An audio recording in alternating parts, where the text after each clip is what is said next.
My name is Seraphina, and I'm 28 years old. Last Thanksgiving, I drove 3 hours to my childhood home, carrying homemade pumpkin pie and excitement to see my family. But when I reached the front door, my parents blocked my entrance. "You're not welcome here," my mother said coldly, while my father avoided eye contact. My siblings watched from the window, saying nothing. That moment shattered everything I believed about family loyalty and unconditional love. What I discovered next would destroy their perfect facade forever. Hey everyone, before we dive into this incredible story of family betrayal and sweet revenge, let me know where you're watching from in the comments below. If you're ready for a wild ride full of shocking twists and ultimate justice, smash that like button and hit subscribe, because this family drama is about to get intense. Trust me, you won't want to miss how this story unfolds. Standing on that familiar doorstep, I felt like I'd been punched in the stomach. The autumn wind cut through my sweater as I stared at my mother's stone-cold expression. This was the same woman who used to kiss my scraped knees and tell me I was her precious angel. Now she looked at me like I was a stranger. "Mom, what are you talking about? It's Thanksgiving."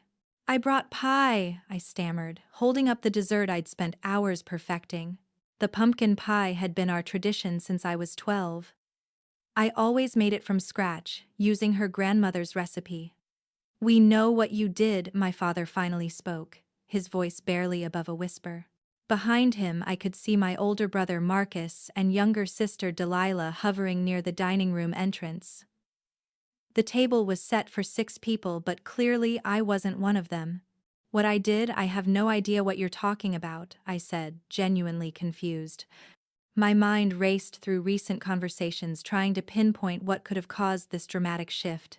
Had I forgotten someone's birthday, said something inappropriate at my cousin's wedding last month? My mother stepped closer, her eyes blazing with an anger I'd never seen before. "Don't play innocent with us, Seraphina. We found the emails. We know you've been trying to steal the inheritance." My blood ran cold.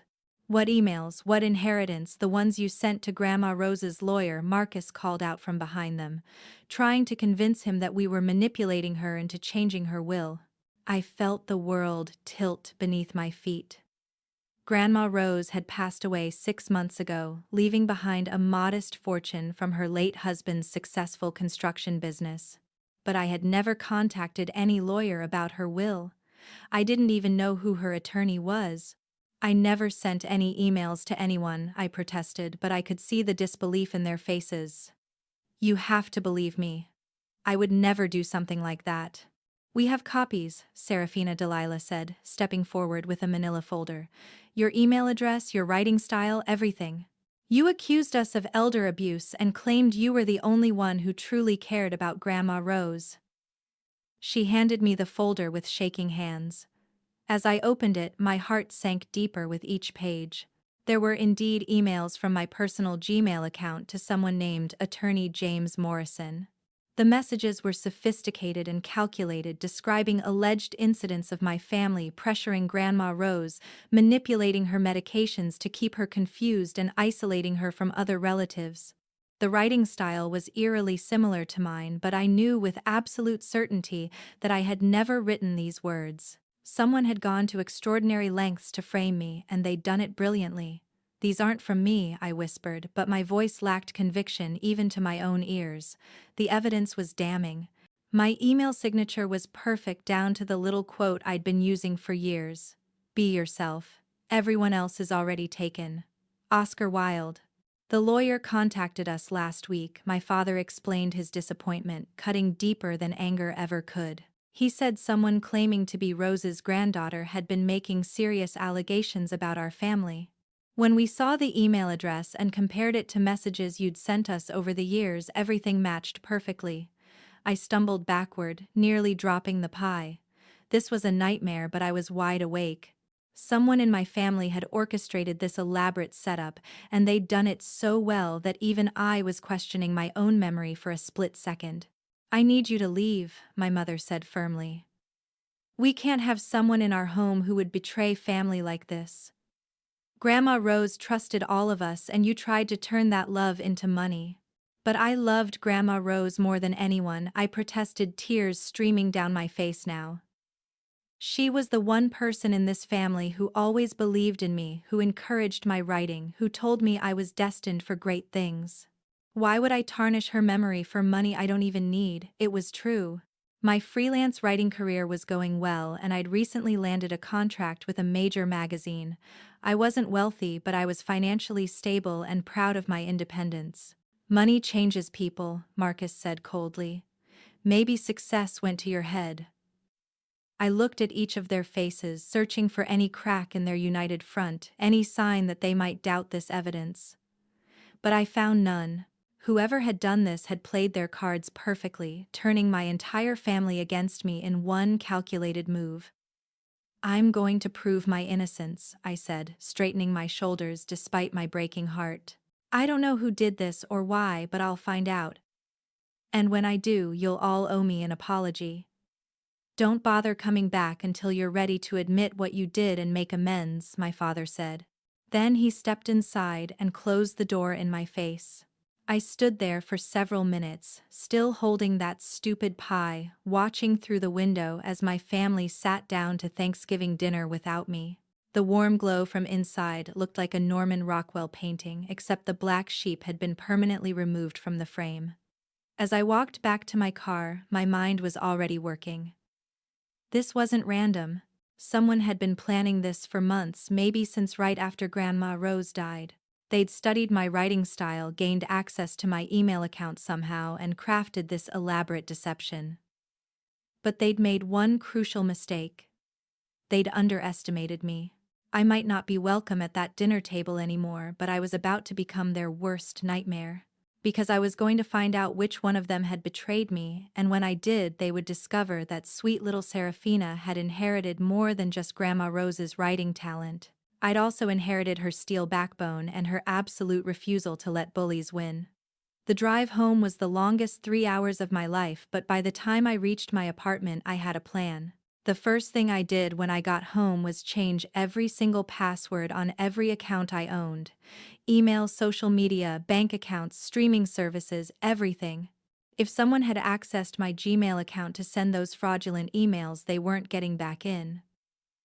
My fingers flew across the keyboard with mechanical precision as my mind processed the betrayal with surprising clarity. I wasn't crying anymore. The shock had crystallized into something much more dangerous. Cold, calculated determination. Next, I called my internet provider and requested detailed logs of all IP addresses that had accessed my email account over the past year. It would take a few days to get the information, but it was a crucial first step. Real criminals always leave digital footprints, and whoever had framed me was about to learn that lesson the hard way. While waiting for the technical evidence, I decided to investigate the human element. I opened my laptop and started documenting everything I could remember about the months leading up to Grandma Rose's death and the weeks that followed. Every family gathering, every phone conversation, every seemingly innocent question about her will or her wishes. That's when the first red flag emerged from my memory. 2 months after the funeral, my sister Delilah had asked me a series of oddly specific questions during what I'd thought was a casual phone call. She'd wanted to know about my email habits, whether I used the same passwords for multiple accounts, and if I ever wrote emails late at night when I was emotional. At the time, I'd assumed she was worried about my grief-induced insomnia and had answered honestly. I'd told her that yes, I sometimes wrote emotional emails at 3 in the morning, and yes, I used variations of the same password because I had a terrible memory for random strings of characters. I'd even laughed about how I always used the same email signature because I loved that Oscar Wilde quote. The realization hit me like a physical blow. Delilah had been gathering intelligence, not offering sisterly concern. But why Delilah was the baby of the family, always sweet and seemingly innocent? She was 25, working as a nurse, and had always looked up to me. What could possibly motivate her to orchestrate such an elaborate betrayal? I grabbed my phone and started scrolling through our text message history, looking for other warning signs I'd missed. There, 3 months ago, she'd asked if I planned to contest Grandma Rose's will. I'd replied that I didn't even know what was in it and didn't care as long as everyone was treated fairly. Then just 6 weeks ago, she'd mentioned that she was thinking about going back to school for her nurse practitioner degree but couldn't afford the tuition. I'd offered to help her research scholarships and grants, but she'd quickly changed the subject. The pieces were forming a picture I didn't want to see. Delilah needed money for her education, and she'd apparently decided that eliminating me from the inheritance equation was the solution, but she was too young and inexperienced to pull off something this sophisticated alone. I grabbed a legal pad and started mapping out family connections and potential motives. Marcus worked in IT, which meant he had the technical skills to hack my email account and create convincing fake messages. He'd also been struggling with his mortgage payments since his divorce last year. Mom and Dad weren't wealthy enough to help all their children with major expenses, so a larger inheritance share would solve multiple problems. The more I thought about it, the more I realized this wasn't just about money. This was about repositioning the family hierarchy.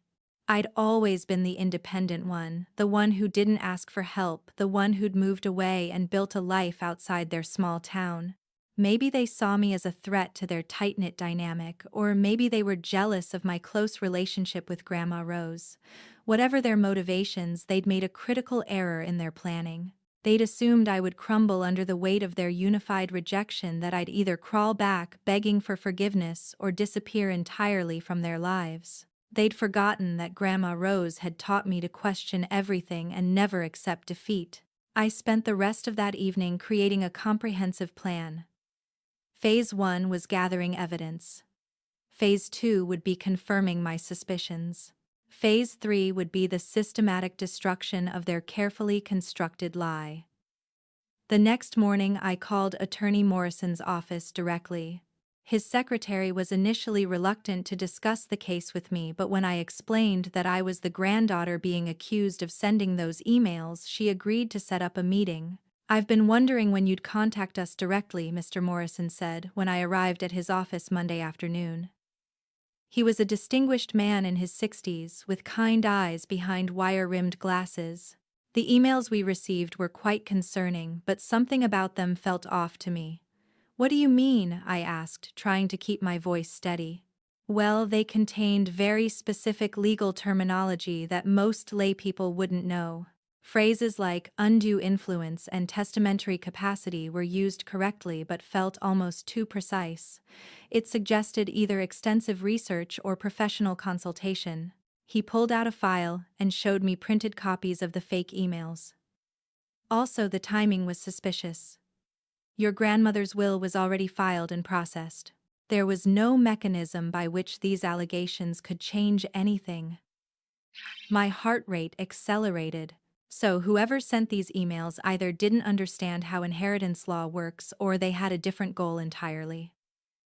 Exactly. If someone genuinely believed there was elder abuse or undue influence, they would have contacted authorities while your grandmother was still alive, or filed a formal contest within the statutory period after her death. These emails felt more like someone was trying to create a paper trail of family conflict. I leaned forward, pieces clicking into place. What if the real goal wasn't to change the will but to drive a wedge between family members? That would make more sense, Mr. Morrison nodded. Especially since your grandmother's will was actually quite balanced. She left equal shares to all her grandchildren with small additional bequests to your parents for their years of care. Equal shares. Which meant that eliminating me wouldn't significantly increase anyone else's inheritance. This wasn't primarily about money. It was about something much more personal and much more cruel. They'd destroyed my relationship with my family just to watch me suffer. But they'd picked the wrong target for their psychological warfare. Armed with Mr. Morrison's insights, I returned home more determined than ever. If this was psychological warfare, then I needed to understand the battlefield better. I decided to reach out to the one family member they couldn't control or manipulate, Grandma Rose's sister, my great-aunt Eleanor. Eleanor lived in a retirement community about an hour from my apartment. At 87, she was sharp as a tack and had never been shy about speaking her mind. If anyone had noticed unusual dynamics in our family leading up to Rose's death, it would be her. I called her that evening and she immediately invited me over for tea the next day. "I've been wondering when someone would ask me about that nonsense," she said cryptically. Rose told me some interesting things in her final weeks. The drive to Sunny Meadows retirement community gave me time to prepare my questions carefully. Eleanor had been Rose's confidant for nearly 9 decades, and if there were family secrets or hidden resentments, she would know about them. Eleanor's apartment was a treasure trove of family photos and memories. As she served tea in delicate china cups, I noticed several pictures of me and Grandma Rose together. At my high school graduation, at various holiday gatherings at the little cafe where we used to have our monthly writing sessions. "Your grandmother was very proud of you," Eleanor began without preamble. But she was also worried about the jealousy she saw growing in the family. Jealousy, I set down my teacup carefully. "Oh yes, dear. Rose wasn't blind. She saw how your parents favored Marcus because he stayed close to home, and how they babied Delilah because she was the youngest. But you were different. You were independent and talented, and that made some people uncomfortable." Eleanor walked to her kitchen and returned with a small wooden box. "Rose gave me this a month before she died. She said if anything ever happened to upset the family balance, I should give it to you." Inside the box was a letter in Grandma Rose's familiar handwriting, along with a small digital recorder and what looked like copies of legal documents. She recorded some conversations in her final months, Eleanor explained.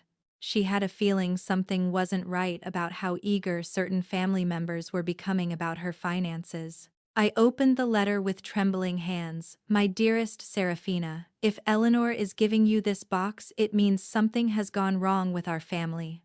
I pray I'm being overly cautious, but my instincts tell me otherwise. I've become increasingly uncomfortable with some conversations I've had with Marcus and Delilah. They've been asking detailed questions about my will, my assets, and my relationship with you.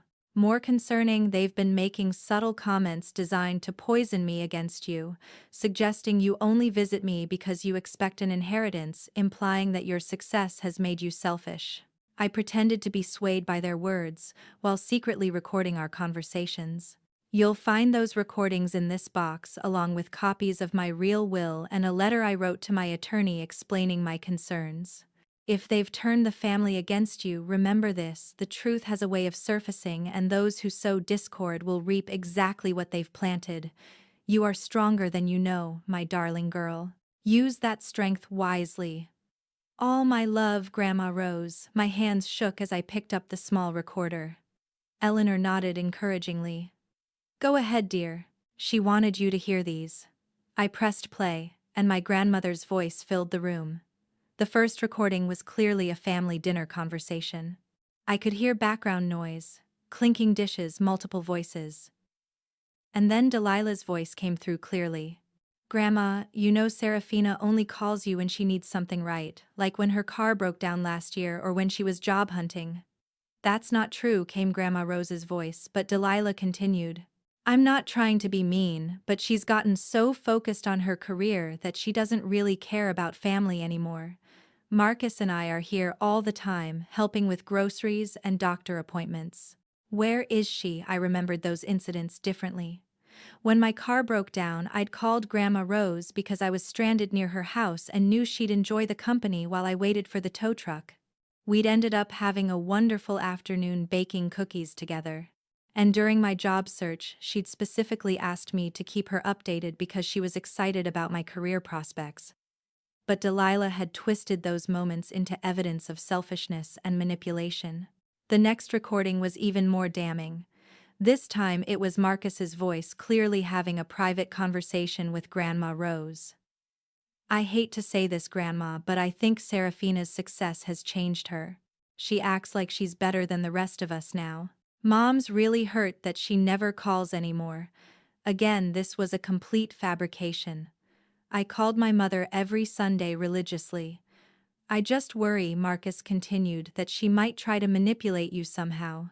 You know, convince you that we're not taking good care of you so she looks better by comparison." The recordings went on for nearly an hour. My brother and sister had conducted a systematic campaign to turn my grandmother against me, planting seeds of doubt about my motives while positioning themselves as the devoted, selfless grandchildren. But here was the crucial detail. None of their manipulation had worked. In every recording, I could hear Grandma Rose deflecting their comments or defending me. She'd seen right through their scheme. "They weren't trying to change your grandmother's mind about you," Eleanor observed as the last recording ended. "They were building a case they could present to the rest of the family later. Creating a narrative," I whispered. Everything made sense now. They'd spent months laying groundwork for my eventual character assassination. The fake emails were just the final act in a long-planned drama. Eleanor handed me another document from the box. This is a copy of a letter Rose sent to her attorney 2 weeks before she died. She was documenting her concerns about Marcus and Delilah's behavior. The letter was thorough and damning. Grandma Rose had detailed every suspicious conversation, every manipulation attempt, every lie they'd told about me. She'd also specifically requested that her attorney be on guard for any posthumous attempts to challenge her will or create family discord. "Why didn't her attorney mention this when the fake emails arrived?" I asked. "He couldn't reveal the contents of privileged communications with Rose without proper authorization. But now that you have copies and now that you can demonstrate you're the victim of fraud, that changes everything." I sat back in Eleanor's comfortable chair, my mind racing. I had everything I needed to prove my innocence, but more than that, I had evidence of a deliberate, calculated betrayal that went back months. This wasn't a momentary lapse in judgment or a misunderstanding that got out of hand. This was premeditated emotional warfare. "What are you going to do?" Eleanor asked gently. I looked at the photos of me and Grandma Rose, at the evidence of my siblings' betrayal, at the proof of my grandmother's unwavering faith in me, even when her own grandchildren were poisoning her ears against me. "I'm going to give them exactly what they deserve," I said quietly. "But first, I'm going to make sure they can never hurt another family member the way they've hurt me." The game was about to change, and this time I was holding all the cards. I spent the next week meticulously planning my counterattack. This wasn't going to be an emotional confrontation or a desperate plea for understanding. This was going to be surgical, devastating, and absolutely irrefutable. First, I made copies of everything. The recordings, Grandma Rose's letter, the attorney's documentation, and the IP address logs that had finally arrived from my internet provider. As I suspected, my email account had been accessed multiple times from Marcus's home address during the period when the fake emails were sent. I also discovered something even more incriminating. Hidden in the metadata of the fraudulent emails was evidence that they'd been composed in Microsoft Word, first then copied into my email account. The document properties showed they'd been created on a computer registered to Marcus Thompson, my brother's full name. But I wasn't ready to reveal my hand yet. Instead, I decided to let them dig their own graves deeper. I created a fake social media account and sent friend requests to several extended family members, including our cousins who lived across the country. Posing as a family friend, I started casual conversations about the recent drama with Seraphina and the inheritance issue. The responses were enlightening and heartbreaking. Apparently, Marcus and Delilah had been spreading their poison far beyond our immediate family. Cousin Jennifer from California told my fake account that she'd heard I'd become money-hungry and manipulative after Grandma Rose's death. Cousin David from Texas said he'd been told I'd accused our parents of elder abuse and was trying to steal everyone's inheritance. They'd systematically destroyed my reputation across our entire extended family network. That's when I decided it was time to call in professional help. I contacted a cybercrime investigator recommended by Mr. Morrison. Detective Sarah Chen specialized in cases involving digital fraud and family-related crimes. When I explained the situation and showed her my evidence, she was immediately interested. "This is actually more serious than you might realize," she told me during our meeting. "Identity theft, email fraud, defamation. These are criminal charges, not just family disputes.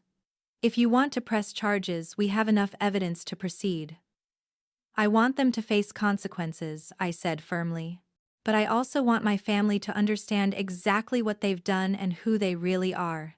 Detective Chen smiled grimly. I think we can arrange both. The plan we developed was beautifully simple. We would organize a family meeting under the pretense of clearing the air and giving me a chance to confess and apologize. Marcus and Delilah would attend, thinking they were about to witness my complete humiliation. Instead, they were walking into a carefully orchestrated reveal of their own crimes.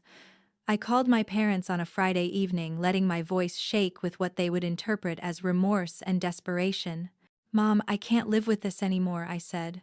"The guilt is eating me alive. I know what I did was wrong, and I want to make amends. Could we have a family meeting tomorrow? I need to confess everything and ask for forgiveness." My mother's voice softened immediately.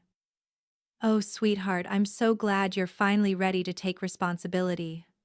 Of course we can meet. I'll call Marcus and Delilah." Perfect.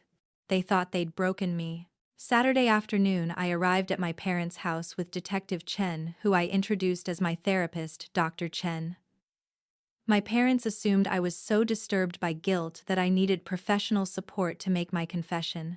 Marcus and Delilah were already there, sitting smugly on the couch like judges preparing to hear a guilty plea. They had no idea they were actually defendants about to face their prosecution. "Thank you all for coming," I began, standing in the center of the living room while Detective Chen quietly set up a small recording device. "I know you think I'm here to confess to sending those emails, but actually I'm here to reveal who really sent them." The temperature in the room seemed to drop 10 degrees. "Seraphina, what are you talking about?" my father asked, confused. "I'm talking about the fact that I never sent any emails to Grandma Rose's attorney. I'm talking about an elaborate fraud designed to destroy my relationship with this family. And I'm talking about the fact that I have irrefutable proof of who actually committed these crimes." Delilah's face had gone pale, but Marcus leaned forward aggressively. "This is ridiculous." "We have the evidence." "You have fabricated evidence," I interrupted, pulling out a thick folder. "Evidence that was created on your personal computer, Marcus, using your Microsoft Word account and sent from my email account that was illegally accessed from your home IP address." I handed my father the IP address logs while Detective Chen revealed her badge and identification. "I'm Detective Sarah Chen with the Cybercrimes Unit," she announced.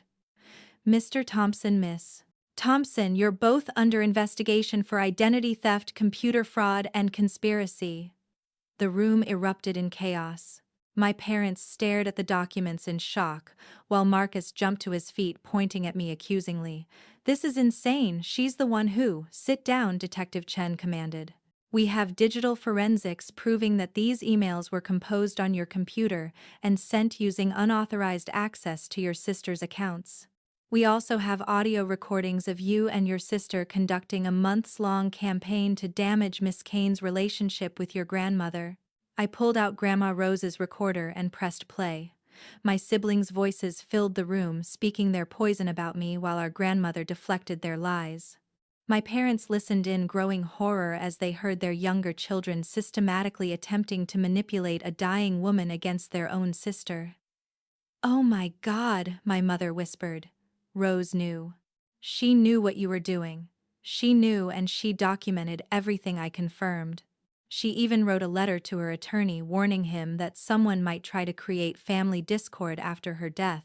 She was protecting me from beyond the grave."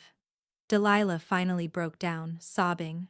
"We didn't mean for it to go this far, we needed money, and you always seemed so successful, so independent. We thought maybe if you were out of the picture, you thought you could steal my inheritance and destroy my family relationships for tuition money," I asked incredulously. "It wasn't just about money," Marcus shouted. "You left us behind, you went off to college, built your fancy career, and acted like you were too good for this family. Grandma Rose loved you more than the rest of us combined, and we were sick of it." There it was, the ugly truth finally exposed. This had been about jealousy, resentment, and sibling rivalry taken to sociopathic extremes. Detective Chen stepped forward with handcuffs. Marcus Thompson and Delilah Thompson, you're under arrest for conspiracy to commit fraud and identity theft. You have the right to remain silent. As my siblings were led away in handcuffs, my parents sat in stunned silence, staring at the evidence scattered across their coffee table. The truth was finally out, and justice was being served. The silence in my parents' living room after Detective Chen left with Marcus and Delilah was deafening. My mother sat motionless on the couch, clutching Grandma Rose's letter, while my father stared at the IP address logs as if they might somehow rearrange themselves into a different truth. "How did we miss this?" my mother whispered finally. "How did we not see what they were doing?" I sat down across from them, feeling emotionally drained but strangely calm. Because they're very good manipulators, and they knew exactly which buttons to push. They exploited your love for them and your desire to believe the best about your children. "But we threw you out," my father said, his voice breaking. "We believed their lies over your word. We didn't even give you a chance to defend yourself." "No, you didn't," I agreed quietly. There was no point in sugarcoating what had happened. They needed to understand the full weight of their choices. My mother looked up at me with tears streaming down her face. "Can you ever forgive us?" It was the question I'd been dreading and anticipating in equal measure. Part of me wanted to say yes immediately, to rush back into their arms and pretend this nightmare had never happened. But the rational part of my mind knew that forgiveness without accountability would just enable future betrayals. "I don't know yet," I answered honestly. "What happened here wasn't just about Marcus and Delilah's lies. It was about the fact that you immediately believed the worst about me, without investigation, without conversation, without even considering that there might be another explanation." My father winced. "You're right. We failed you as parents." "You did," I confirmed. "And I need time to process that. This isn't something that can be fixed with a simple apology." Over the next few days, the full scope of my siblings' deception continued to unravel. Detective Chen's investigation revealed that Marcus had been planning this scheme for over 6 months. He'd used his IT skills to hack into my email account and had spent weeks studying my writing patterns to create convincing forgeries. Delilah's role had been to gather intelligence about my passwords and email habits while simultaneously poisoning Grandma Rose against me. Her nursing background had taught her enough about psychology to make her manipulation attempts sophisticated and subtle. They'd also been spreading lies about me to extended family members for months, creating a network of people who would support their version of events if questioned. The plan was comprehensive, calculated, and utterly ruthless. But their biggest mistake was underestimating both me and Grandma Rose. The criminal charges were serious. Marcus faced up to 5 years in prison for identity theft and computer fraud. Delilah could receive up to 3 years for conspiracy and her role in the scheme. Their defense attorney tried to argue that this was a family dispute that had gotten out of hand, but the evidence of premeditation was overwhelming. More importantly for me, the truth was finally spreading through our extended family network. Cousin Jennifer called to apologize profusely after learning what had really happened. Cousin David sent a heartfelt email expressing his shame for believing the lies without talking to me directly. The family members who had been poisoned against me were horrified to learn they'd been manipulated. Many of them reached out to share additional details about conversations they'd had with Marcus and Delilah, further confirming the scope of the deception. Meanwhile, my parents struggled with their own guilt and shame. They'd sent multiple text messages and voicemails begging for forgiveness, but I wasn't ready to engage with them yet. I needed time to decide what role, if any, I wanted them to have in my future. The turning point came 2 weeks after the arrests, when my mother showed up at my apartment unannounced. She looked like she'd aged 10 years in the past month. "I know you don't want to see me," she said when I opened the door. "But I need to say something, and I need you to hear it." I reluctantly let her in, and she sat on my couch, looking smaller and more fragile than I'd ever seen her. "Your father and I have been going to counseling," she began, "trying to understand how we failed you so completely. The therapist helped us realize that this wasn't just about believing Marcus and Delilah's lies. It was about years of taking you for granted because you were strong and independent. She pulled out a tissue and dabbed at her eyes. We always assumed you'd be fine no matter what happened. You were the responsible one, the successful one, the one who didn't need us. So when they painted you as the villain, it was easier to believe because we'd already been treating you like an outsider. Her words hit me harder than I expected. There was truth in them that I hadn't wanted to acknowledge. We never celebrated your successes the way we should have, she continued. We never made you feel like coming home was a joy instead of an obligation. We pushed you away little by little, and when Marcus and Delilah offered us an excuse to push you away completely, we took it. I felt tears starting to form.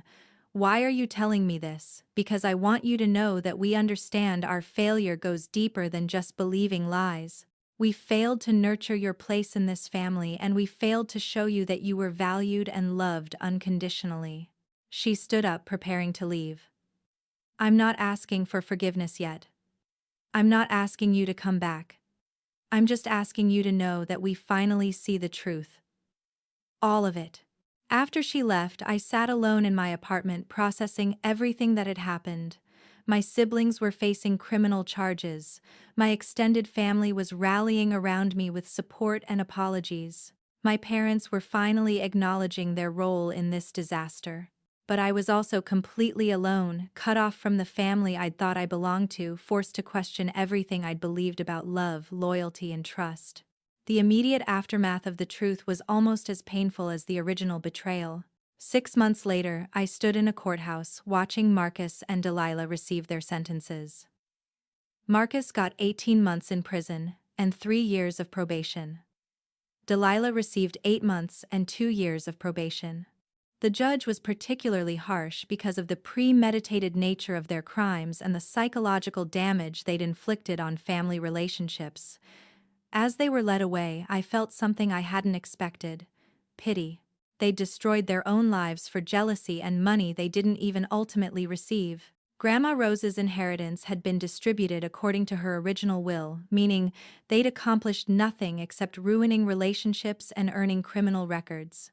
But my feelings about my parents were more complicated. They'd followed through on their commitment to counseling, both individual and family therapy. They'd also reached out to every family member who had been poisoned against me, explaining the truth and asking them to welcome me back into family gatherings. Most importantly, they'd done the hard work of examining their own behavior patterns and taking responsibility for the role they'd played in creating an environment where this betrayal could occur. 3 months after the trial, they asked if I'd be willing to join them for a family therapy session. I agreed, but with clear boundaries. I'm willing to work toward rebuilding our relationship, I told them in Dr. Martinez's office, but it's going to be on my terms, at my pace, and with complete honesty about what needs to change. The session was difficult but productive. We talked about years of subtle favoritism, about how my independence had been taken for granted rather than celebrated, and about the toxic family dynamic that had allowed Marcus and Delilah's jealousy to fester unchecked. My parents accepted full responsibility for their failures and committed to specific changes in how they communicated with me and included me in family decisions. They also agreed that any future relationship would be built on mutual respect rather than obligation. It wasn't perfect and it wasn't immediate, but it was a beginning. The bigger revelation came from an unexpected source: the extended family members who had rallied around me after learning the truth. Cousin Jennifer invited me to spend Christmas with her family in California. Cousin David included me in his wedding planning. Great-aunt Eleanor became my weekly coffee companion and informal life advisor. I discovered that family isn't just about blood relations. It's about people who choose to support you, believe in you, and celebrate your successes without jealousy or resentment. My writing career flourished in the aftermath of this experience. The skills I'd developed in investigative research and the emotional depth I'd gained from betrayal and recovery made my articles more compelling and authentic. I landed a regular column with a national magazine writing about family dynamics, personal growth, and the complex nature of forgiveness. More than that, I found my voice as an advocate for people who'd experienced family betrayal. The letters I received from readers who'd faced similar situations showed me that my experience, while painful, had given me a platform to help others navigate their own difficult family situations. A year after that devastating Thanksgiving, I hosted my own holiday gathering. The guests included Eleanor, several cousins, Detective Chen, who had become a friend, Mr. Morrison and his wife, my therapist, and a few close friends from work. My parents were invited too, and after much consideration they came. It was smaller than the traditional family gathering I'd grown up with, but it was also warmer, more genuine, and filled with people who were there because they wanted to be, not because they felt obligated. During dinner, my father stood up to give a toast. I want to thank Seraphina for teaching us that families aren't just born, they're chosen and built through respect, trust, and unconditional support. We failed to give you those things when you needed them most, but you've shown us what true strength and grace look like in the face of betrayal. My mother added, "We're grateful that you're giving us the chance to earn back your trust. We know it's a privilege, not a right." As I looked around the table at these people who had stood by me, supported me, and helped me rebuild my life, I realized something important. The family that had rejected me at their front door had actually done me a favor. They'd forced me to discover my own strength and to build relationships based on choice rather than obligation. Marcus and Delilah had intended to destroy my life, but instead they'd freed me to create a better one. 6 months later, I received a letter from Delilah in prison. It was filled with apologies and explanations, but also with expectations that I would visit her and help her rebuild her life after release. I read it once, then filed it away without responding. Some bridges once burned aren't worth rebuilding. Marcus never contacted me at all, which was probably for the best. My relationship with my parents continued to improve slowly but steadily. We established new traditions and new ways of communicating that felt healthier and more balanced. They were earning back my trust through consistent actions rather than empty promises. But the most important lesson I learned was this: the people who truly love you will believe in your character even when presented with evidence to the contrary. They'll ask questions, seek truth, and give you the opportunity to defend yourself. The people who don't, even if they share your DNA, aren't really your family at all. You know, this whole experience taught me that sometimes the worst betrayals lead to the best discoveries about yourself and what you're truly capable of. Have you ever faced a situation where family members turned against you or witnessed karma come full circle in your own life? I'd love to hear your stories in the comments below. Sometimes sharing these experiences helps us all heal and grow stronger together. And if this story resonated with you, please hit that like button and subscribe for more real-life family drama stories. Share this with someone who might need to hear that they're not alone in dealing with family betrayal. Thank you for taking this journey with me, and remember, your worth isn't determined by how others treat you, especially those who should love you unconditionally. Stay strong, trust your instincts, and never be afraid to seek the truth no matter how painful it might be. Until next time.